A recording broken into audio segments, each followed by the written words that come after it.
दोस्तों स्वागत है एक बार फिर से आपका मेरे चैनल पे आरएस लीगल अपडेट पे। दोस्तों जब भी पत्नी झूठे केसेस पति पे लगाती है और साथ ही साथ पूरे परिवार वालों को फंसाती है झूठे केस पे, तो जब पति ये ससुराल वाले पहले तो ये सोचते हैं हम कैसे जाएं अपना नाम क्वैश कराने के लिए, मैं अपने घर वालों का नाम कैसे क्वैश करा सोचते हैं। तो देखो आप सोचोगे तो सोचते ही रह जाओगे। ये जाने के लिए आपको हाई कोर्ट सुप्रीम कोर्ट अगर निचली अदालत से आपको राहत नहीं मिली तो आगे आपको जाना ही पड़ेगा।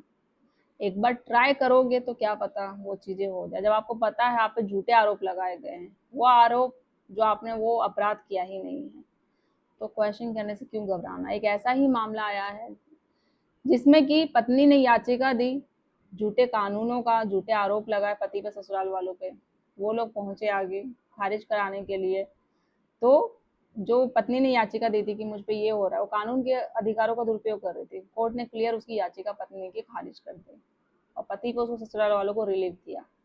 तो क्या था पूरा मामला जानने के लिए आपको वीडियो है पूरी देखनी पड़ेगी। फिलहाल चैनल पे अगर आप लोग नए जुड़े हैं तो चैनल को लाइक करिए, ज़्यादा लोग तो शेयर करिए, सब्सक्राइब करिए, साथ ही बेल आइकन दबाइए ताकि आपको टाइम टाइम से मेरी वीडियो की नोटिफिकेशन सबसे पहले मिलती रहे।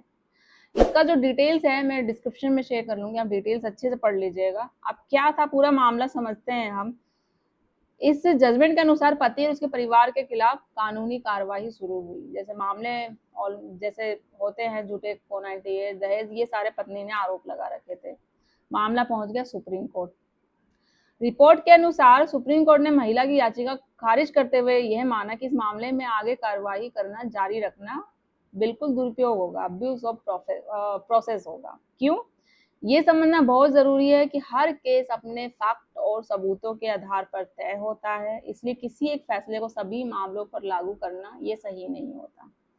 तो अब्यूज ऑफ प्रोसेस का मतलब क्या होता है, पहले ये समझते हैं। जब कोई व्यक्ति अदालत की जो प्रक्रिया होती है को ऐसे तरीके से उपयोग करे जिसका उद्देश्य न्याय पाना नहीं बल्कि किसी को परेशान करना हो, तो अदालत उसे अब्यूज ऑफ प्रोसेस मान सकती है।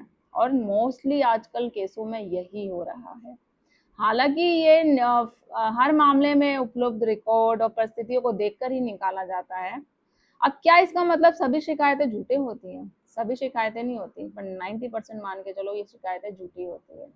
अब जिन महिलाओं के साथ सच में घरेलू हिंसा वो सारी चीजें होती है, तो अगर आप लोगों के साथ हो रही है, आपके पास कानून सच में बने हुए हैं, आप उनका फायदा उठाओ। और अगर आप ये वीडियो देख रहे हो आप सोचोगे कि हम सबके लिए बात करें, तो सबके लिए नहीं है, आप ये इग्नोर करो वीडियो। तो भारत में अनेक मामले हैं जिनके साथ घरेलू हिंसा, उत्पीड़न, अन्य अपराध होते हैं जिसमें कानून पीड़ितों को सुरक्षा देता है, उन महिलाओं को सुरक्षा प्रदान करता है। दूसरी ओर यदि किसी विशेष मामले में अदालत को लगता है कि प्रक्रिया का दुरुपयोग हो रहा है, झूठे केसेस किए गए सिर्फ परेशान करने के लिए या पैसे के लिए, तो वो पति ससुराल वालों को राहत भी देते हैं। तो इसलिए कानून का उद्देश्य दोनों पक्षों के साथ निष्पक्ष न्याय देना है, किसी को परेशान करना नहीं। तो इस फैसले से क्या सीख मिलती है कि यदि किसी पक्ष को लगता है कि उसके खिलाफ कानून का गलत इस्तेमाल हुआ है तो वह अदालत से राहत मांग सकता है और उसका फैसला उसके तथ्य और सबूतों के आधार पर होगा। आपको सबूत भी पेश करने पड़ेंगे। यह फैसला हमें याद दिलाएगा कि अदालत कानून के सही उपयोग और न्याय प्रक्रिया के निष्पक्ष दोनों को इम्पोर्टेंस देता है। अगर आप भी किसी कानूनी विवाद में हो, सोशल मीडिया की सलाह पर नहीं बल्कि अपने जो एक्सपर्ट वकील होते हैं उनके साथ बैठो करो। अगर आप मुझसे भी एडवाइस लेना चाहते हैं तो आप कॉल कर सकते हो, प्रॉपर अपॉइंटमेंट बुक करके बात कर सकते हो और आपको प्रॉपर लीगल गाइडेंस मिलेंगी। अब ये पूरा मामला क्या है, थोड़े थोड़े पॉइंट्स में बता देती हूँ कहाँ का है ये है थर्सडे को सुप्रीम कोर्ट ने एक महिला की याचिका खारिज कर दिया जिसमें उसने अपने अलग हुए पति और ससुराल वालों के खिलाफ आपराधिक कार्रवाई रद्द करने की आदेश को चुनौती दी।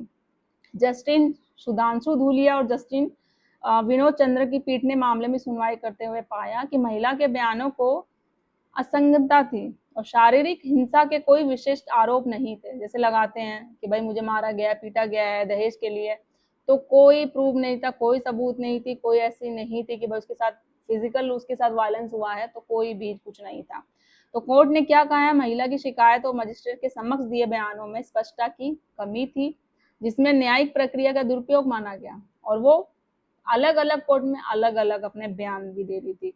तो इलाहाबाद हाई कोर्ट ने रद्द कर दी ऐसे, और सुप्रीम कोर्ट ने महिला को आरोप पुष्ट करने वाला कोई सबूत नहीं मिला तो क्या कहा कि मजिस्ट्रेट के समक्ष दी शिकायत और बयान में विसंगतता और हमें ये निष्कर्ष निकालने के लिए प्रेरित करती है कि कार्यवाही कोर्ट की प्रक्रिया का स्पष्ट दुरुपयोग कर रहे हैं लोग आजकल, जैसा कि हाईकोर्ट ने माना।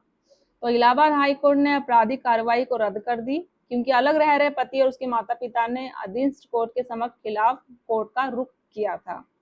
अब 1961 की धारा 3 और 4 के तहत दर्ज किया गया मामला, महिला का मामला भारतीय दंड संहिता आईपीसी की धारा 498 घरेलू हिंसा, 325 जानबूझकर गंभीर चोट पहुंचाना, उसने क्या किया था, अपने आप को भी गंभीर जानबूझकर चोट पहुंचाई थी, और 506 आपराधिक धमकी और दहेज, ये सारे मामले 4 दहेज तहत दर्ज किया गया। महिला की शादी 11 दिसंबर 2019 को हुई थी। तो ये सारी चीजें थी, जानबूझ के परेशान करना, परिवार वालों को, ससुराल वालों को झूठे आरोप में फंसाना कि दहेज के लिए परेशान करते थे, अपने आप को खुद वो चोट पहुंचा रही थी, फिर दिखा रही थी कि मुझे मारा गया है, तो जिसके कोई भी सबूत, कोई भी मेडिकल, कुछ भी प्रूफ नहीं था। कोर्ट में जब मामला आया तो वो रद्द कर दी इलाहाबाद हाई कोर्ट ने। जब सुप्रीम कोर्ट में पहुंचा तो वही सारी चीजें सामने आया। तो क्वेश्चनिंग पिटिशन वो जो करी थी कि मेरे साथ ये सारी चीजें हुई है, तो वो रद्द कर दी और पति और ससुराल वालों को राहत मिली थी। आप डिटेल्स में पढ़ लीजिएगा, मैं इसका लिंक शेयर कर दूंगी। और ऐसे ही हजारों मामले आज की डेट में आते हैं, झूठे केसों में फंसाया जाता है पति को, परिवार वालों को, जिन घर वालों ने किया। मैं ये नहीं कहती कि सारे पति ससुराल वाले ठीक होते हैं, कुछ महिलाएं भी होती हैं जिनके साथ सच में वो प्रताड़ित होती हैं पति और ससुराल वालों से। तो उसके लिए आपके पास देखो, मैं तो उन महिलाओं को बस ये एक चीज बोलना चाहूंगी, जिनके साथ कुछ नहीं होता ना, वो महिलाएं केसेस करती हैं, उन कानून के जो दिए गए हैं कानून, उनका दुरुपयोग करती हैं। और जिनके साथ सच में हो रहा है वो तो जाती तक नहीं है, कोर्ट पहुंचती तक नहीं है, वो चुपचाप रहती है, अपने घर को बचाने की कोशिश करती है, अपने लिए, अपने बच्चों के लिए। और हिंसा जो न्याय होता है अपने ऊपर अन्याय सहती चलती है।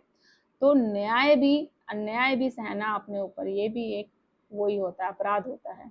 तो इतना मत सहो कि पानी सर के ऊपर से चला जाए, और इतना भी मत करो छोटी छोटी बात पे कलेश कि कोर्ट कचहरी के चक्कर काटने पड़ जाए, फिर आपका रिश्ता उस मोड़ पर खड़ा हो जाए जब आप बचाने की कोशिश करोगे ना, तो वो भी ना होता है।